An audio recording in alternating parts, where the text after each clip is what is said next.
AG ನ್ಯೂಸ್ಗೆ ಸ್ವಾಗತ. ಬಾದಾಮಿ ತಾಲೂಕಿನ ಆಲೂರ ಎಸ್ಕೆ ಗ್ರಾಮದಲ್ಲಿ ಮಲಪ್ರಭಾ ನದಿಗೆ ಅಡ್ಡಲಾಗಿ ಅಂದಾಜು 8 ಕೋಟಿ ವೆಚ್ಚದಲ್ಲಿ ನಿರ್ಮಾಣಗೊಂಡಿರುವ ಬ್ರಿಡ್ಜ್ ಕಮ್ ಬ್ಯಾರೇಜ್ ಕಾಮಗಾರಿಯನ್ನ ಶಾಸಕ ಭೀಮಸೇನ ಬಿ ಚಿಮ್ಮನಕಟ್ಟಿ ಅವರು ಗುರು ಹಿರಿಯರು, ಯುವಕರು, ಜನಪ್ರತಿನಿಧಿಗಳು ಹಾಗೂ ಸುತ್ತಮುತ್ತಲಿನ ಗ್ರಾಮಗಳ ರೈತರ ಸಮ್ಮುಖದಲ್ಲಿ ಅದ್ದೂರಿಯಾಗಿ ಉದ್ಘಾಟಿಸಿದರು. ಶಾಸಕ ಭೀಮಸೇನ ಬಿ ಚಿಮ್ಮನಕಟ್ಟಿ ಅವರ ವಿಶೇಷ ಪ್ರಯತ್ನ ಹಾಗೂ ನಿರಂತರ ಅನುಸರಣೆಯ ಫಲವಾಗಿ ಕಾಮಗಾರಿ ಪೂರ್ಣಗೊಂಡಿದೆ. ಮಳೆಗಾಲ ಆರಂಭವಾಗಿರುವ ಹಿನ್ನೆಲೆ ಬ್ಯಾರೇಜಿನಲ್ಲಿ ನೀರು ಸಂಗ್ರಹವಾಗುವುದರಿಂದ ಸುತ್ತಮುತ್ತಲಿನ ರೈತರಿಗೆ ಕೃಷಿ ಚಟುವಟಿಕೆಗಳಿಗೆ ಹೆಚ್ಚಿನ ಅನುಕೂಲವಾಗುತ್ತೆ.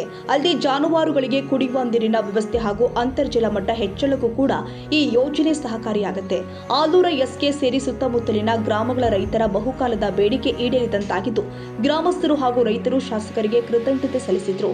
ರೈತರ ಕೃಷಿಗೆ ನೀರಿನ ಭದ್ರತೆ ಕಲ್ಪಿಸುವ ನಿಟ್ಟಿನಲ್ಲಿ ಬ್ರಿಡ್ಜ್ ಕಮ್ ಬ್ಯಾರೇಜ್ ಪ್ರಮುಖ ಯೋಜನೆಯಾಗಿದೆ ಅಂತ ಸ್ಥಳೀಯರು ಕೂಡ ಸಂತಸ ವ್ಯಕ್ತಪಡಿಸಿದ್ದಾರೆ.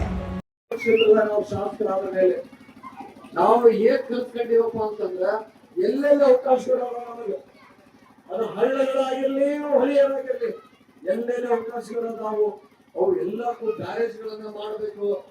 ಅವಕ್ಕೆಲ್ಲಕ್ಕೂ ಬ್ಯಾರೇಜ್ಗಳನ್ನ ನಿರ್ಮಾಣ ಮಾಡಬೇಕು.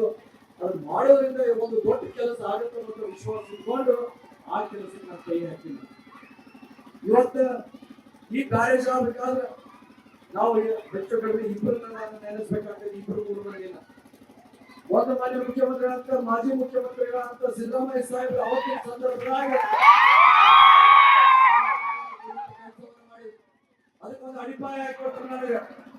ಮುಂದೆ ಅವರು ಮುಖ್ಯಮಂತ್ರಿಗಳಾದಂತ ಸಂದರ್ಭದಾಗ ಎಲ್ಲೋ ಒಂದು ಕಡೆ ಹಿಂದೆ ಸರ್ದಿದ್ದ ಮತ್ತ ಅವ್ರು ಹೋಗಿ ಅವ್ರ ಗಮನಕ್ಕಿಟ್ಟೆ ನಾನು. ಅದಾದ ಮೇಲೆ ಬೋಸರಾಜವರು ಅಂತ ಹೇಳಿ ಈ ಇಲಾಖೆಯ ಗೌರವಾನ್ವಿತ ಸಚಿವರು, ಸಣ್ಣ ನೀರಾವರಿಯ ಸಚಿವರಾಗಿದ್ದರು. ಅವರ ಒಂದು ಸಂದರ್ಭ ಅವ್ರ ಗಮನಕ್ಕೆ ತಗೊಂಡು ಅವ್ರಿಗೆ ಚರ್ಚೆ ಮಾಡಿದೆ. ಸಾಹೇಬ್ರ ಹಿಂಗ ಆಗೈತಿ, ನಮಗೆ ಅನುದಾನ ಕೊರತೆ ಐತಿ, ಕಡಿಮೆ ಆಗೈತಿ, ಹಿಂಗ್ ಮಾಡ್ರಿ ಕೇಳ್ಕೊಂಡಾಗ ಅದನ್ನ ಒಪ್ಪಿಗೆಯನ್ನು ಕೊಡೋರು ಅಷ್ಟೇ ಅಲ್ಲ, ಅದನ್ನ ಅನುದಾನವನ್ನು ಕೂಡ ಬಿಡುಗಡೆ ಮಾಡಿಕೊಟ್ಟರು ಅವರು ನನಗೆ.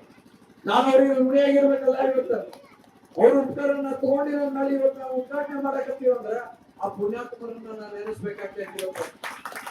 ತಮ್ಮ ಗಮನಕ್ಕಿರ್ಲಿ ಏನಪ್ಪಾ ಅಂತಂದ್ರೆ ನಮ್ಮ ತಂದೆಯವರಾದಂತವ್ರು ನಿಮಗೆ ನಿಮ್ಮ ಮನೆ ಮಗ ಆಗಿದಂತ ಚಿಮ್ಮನಕಟ್ಟಿ ಸಾಹೇಬ್ರು ಏನಿದ್ರು, ಅವ್ರು ಒಂದು ದೊಡ್ಡ ಕೆಲಸ ಏನ್ ಮಾಡಿದ್ರಪ್ಪ ಅಂದ್ರೆ ಎಡದಂಡೆ ಕಾಲುವೆನ ತಗೊಂಡ್ಬಂದ್ರು. ಬರೀ ಎಡದಂಡೆ ಕಾಲುವೆಗಳು ತಂದಾರಂತ ನಾವು ಬಹಳ ಮಂದಿ ತಿಳ್ಕೊಂಡಿವಿ ಅಷ್ಟೇ. ಇಡೀ ಆ ಡ್ಯಾಮ್ ಏನು ನವಲಿಂದ ಡ್ಯಾಮ್ ಐತಲ್ಲ, ಆ ಡ್ಯಾಮ್ ನಿರ್ಮಾಣ ಆಗ್ಬೇಕಾದ್ರೆ ಅವರು ಮತ್ತು ಗುಂಡೂರಾವ್ ಸಾಹೇಬ್ರು ಇದ್ರು. ಅವತ್ತಿನ ಸಂದರ್ಭ ಅವ್ರು ನಾವು ನೆನೆಸ್ಬೇಕಾಗ್ತೈತಿ. ಗುಂಡೂರಾವ್ ಸಾಹೇಬ್ರು ತುಂಬಾ ಚಂದ್ರಶ್ ಹೇಳಿದ್ರು, ನೀ ಬೇಕಾದ್ ಮಾಡ್ಕೊಂಬ, ನಾನು ನಿನಗ ನಿಲ್ತೀರಪ್ಪ ಅನ್ನೋ ಮಾತನ್ನ ಹೇಳಿದ್ರು. ಅನ್ನೋಂಥ ಮಾತು ನಾವು ಅವ್ರ ಬಾಯಿಗಾಗ್ಲಿ, ತಂದೆಯವ್ರ ಬಾಯಿಗಾಗ್ಲಿ, ಹಿರಿಯರ ಬಾಯಿ ಕೇಳಿದಂತ ಮಾತುಗಳಾಗ್ಯಾವ. ಅವತ್ತು ಅವ್ರು ಆಶೀರ್ವಾದ ಮಾಡಿದ್ರಂತ ಇವತ್ತು 5 ಗಂಟೆಗೆ ಡ್ಯಾಮ್ ಆದ್ರು, 2 ಕಾಲುವೆಗಳಾದ್ರು. ಯಾರಿಗೆ ಬರಾಕತ್ತೈತಪ್ಪ ನೀರಾವರಿ ಅಂದ್ರೆ ಎಲ್ಲೋ ಒಂದ್ ಕಡೆ ಬರೀ ನಮ್ಮ ತಾಲೂಕಿಗೆ ಅಷ್ಟ ಬರಾಕತ್ತಿಲ್ಲ.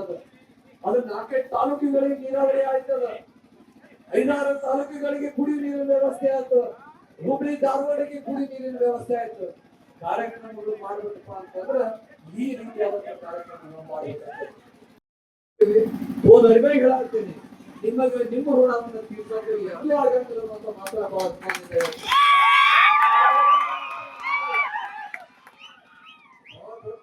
ಆಶೀರ್ವಾದ ಮಾಡಿ ನಮಗೆ ಬ್ಯಾರೇಜ್ ಇಂಥವು 200 ಕಟ್ಟುವಂತ ತಾಲೂಕಿನಲ್ಲಿ ಇಡೀ ಭಾಗದ ರೈತರಿಗೆ ಒಳ್ಳೆಯ ಕಟ್ಟಡ ಮಾಡೋಣ. ನಾವು ನಿಮ್ಮ ಋಣದಾಗ ಬಹಳ ಹಿಂದೆ ಹೇಳ್ಕೊಟ್ಟಿದೆ. ಬೇರೆ ಋಣದಾಗಿಲ್ಲ, ಬೇರೆ ಯಾರು ಋಣದಾಗೂ ಇಲ್ಲ. ಆದ್ರೆ ನಿಮ್ಮ ಋಣದಾಗತ್ತೆ, ಈ ದೈವ ಋಣದಾಗತ್ತೆ. ಅದನ್ನ ಮಾತ್ರ ಮಾಡ್ತೀರ. ಯಾಕಂದ್ರೆ ನಾವು ಎಂತ ಕಷ್ಟನಾದ ಇದ್ದಾಗ ಎಷ್ಟು ತ್ರಾಸೇಕಪ್ಪ ಅಂತಂದ್ರೆ ಸ್ವಲ್ಪ ಅಂತ ಪರಿಸ್ಥಿತಿ ಒಳಗೆ ಇಡೀ ದೈವ ಬಂದು ನನ್ನ ಜೊತೆ ನಿಂತ್ಕೊಂಡಿದ್ದ ಕಂಡಿದ್ದೆ. ನನಗೆ ಬೆನ್ನಿಗೆ ಅರ್ಥಗಳಾಗಿತ್ತು. ಅಪ್ಪ ಅವ್ವ ಅಣ್ಣ ತಮ್ಮ ಅಕ್ಕಂಗಿರಾಗಿರ್ತೀರಿ ನಿಂತು ನನಗೆ ದೊಡ್ಡ ಆಶೀರ್ವಾದ ಮಾಡಿದ್ರೆ ಅಂತ ಹೇಳಿ ಅವತ್ತು ನಾವೆಲ್ಲ ಪಾರಾಯ ಬಂದೇವಿ. ಅದನ್ನ ಬರ್ತಿಲ್ಲ ನಾನು. ಇವತ್ತು ಏನಾದ್ರು ಬರೆಯಬೇಕಂತೀವಿ ಅಂದ್ರೆ ನೀವೆಲ್ಲರೂ ಕುತ್ಕೊಂಡು ಬೇಡಿಕೆ ಇಟ್ಟಿರಿ ಅಂತ ಅಲ್ಲ, ನೀವು ನಿಮ್ಮ ಊರಿಗೆ ಬಂದ್ರೆ ಸರ್ಕಾರ ಇದಾಗಬೇಕಂತ ಹೇಳಿದೆ ಅಂತ ಮಾಡಕತ್ತಿಲ್ಲ. ನಾನು ನಿಮ್ಗೆ ಉಳಿದಾಗದೀವಪ್ಪ, ನಿಮ್ಗೆ ದುಡಿಬೇಕು, ಆಳೆ ದುಡಿಬೇಕು, ನಿಮ್ ಮಗ ದುಡಿಬೇಕು ಅಂತ ಹೇಳಿ ದುಡಿಯಾಕತ್ತೀವಿ ಅಷ್ಟೇ. ಇನ್ನೂ ಕನಸುಗಳು ಬಾಳ ಅವನ ಮುಂದೆ ನಿಮ್ಮನ್ನ ಮಾಡುವಂತ ಪ್ರಯತ್ನಗಳನ್ನು ಮಾಡತ್ತೆ. ರೋಡ್ಗಳಾಗಿರ್ಬೋದು, ರೋಡ್ ಇನ್ನೊಂದು ಕೆಲಸಗಳನ್ನ ಮಾಡ್ಕೊಂಡಿದ್ದು. ಮೊನ್ನೆ ಪೂಜಾ ಮಾಡಿದ್ರು, ನನಗೆ ಗೊತ್ತೈತೆ ಅದು ನೀವು ಅಡ್ಡಾಡೋದ್ರ ಅವಶ್ಯಕತೆ ಎಷ್ಟೈತಿ ನಿಮಗೆ ಅಂತ ಹೇಳಿ ಅದಕ್ಕೆ ಕೆಲಸ ಮಾಡಕ್ ಕೊಡ್ತೇನೆ. ಒಂದು ಮಾತು ಕೊಟ್ಟು ಹೋಗ್ಬೇಕಾಗೈತಿ. ಅದು ಪಂಚಾಯತ್ ಬರೋ ಸಂದರ್ಭದಾಗ ಆಗ್ಲಿ ನಿಮಗದ ಅವಶ್ಯಕತೆ ಎಷ್ಟಿತ್ತು ಗೊತ್ತಿಲ್ಲ ನನಗೆ. ಆದ್ರೆ ಚಿಮ್ಮನಕಟ್ಟೆಯವರಿಗೆ ನಿಮ್ಮ ದೈವಕ್ಕೆ ಬಹಳ ದೊಡ್ಡ ಅವಶ್ಯಕತೆ ಇತ್ತು ಅಂತ ಅನ್ಸುತ್ತೆ. ಅವ್ರು ಹಿಂದೆ ಮುಂದೆ ಯಾರನ್ನೂ ನೋಡ್ಲೇ ಇಲ್ಲ, ಅವತ್ತ ಯಾರಿಗೂ ಬೆಲೆನೂ ಕೊಡಲಿಲ್ಲ, ಯಾರ ಮಾತು ಕೇಳಿಲ್ಲ. ಪುಣ್ಯಾತ್ಮ ಅವ್ರು ಮಾತಾಡಿದ್ದು ಏನಾಗಿತ್ತು ಅಂದ್ರೆ, ನಾನು SK ಆದವರಿಗೆ ತಗೊಂಡೋಗಿ ಹೋಗ್ತೀನಿ, ಅಲ್ಲೇ ಗ್ರಾಮ ಪಂಚಾಯತ್ ಮಾಡ್ತೀನಿ. ಒಳ್ಳೆ ರೀತಿಯಿಂದ ಅವಕಾಶಗಳು ಬಂದಾಗ ಒಳ್ಳೆ ರೀತಿಯಿಂದ ಉಪಯೋಗಿಸ್ಕೊಳ್ಳೋದು ಕೆಲಸವನ್ನು ಮಾಡೋದು. ಪ್ರತಿಯೊಂದು ಸಮುದಾಯದಲ್ಲಿ ಸುತ್ತಮುತ್ತ ಸಣ್ಣ ಹಳ್ಳಿಗಳಾಗಲಿ ಎಲ್ಲಾ ಸಮಾಜದವರದೇ ಎಲ್ಲ ಧರ್ಮ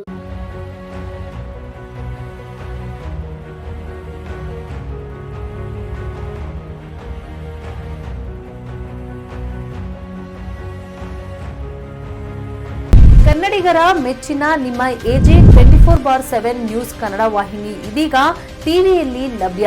ಒಂದು ವೇಳೆ ನೋಟಿಸ್ ಕೊಟ್ಟಿದ್ರೆ ವಾಪಸ್ ತಗೋತೀವಿ. ಇವತ್ತು ವಕ್ಫ್ ಪ್ರಾಪರ್ಟಿ ಅಂತೇಳಿ ಬರ್ತದೆ ಅಂತ ಹೇಳಿದ್ರೆ ರೈತರ ಬೀದಿಗೆ ಬದಲು ಏನ್ ಮಾಡ್ಬೇಕಾಗತ್ತೆ? ಯಾರು ವೋಟ್ ಹಾಕಲಿಲ್ಲ ಅಂದ್ರೆ ಗ್ಯಾರಂಟಿನೆಲ್ಲ ಸ್ಟಾಪ್ ಮಾಡ್ಬಿಡ್ತೀವಿ.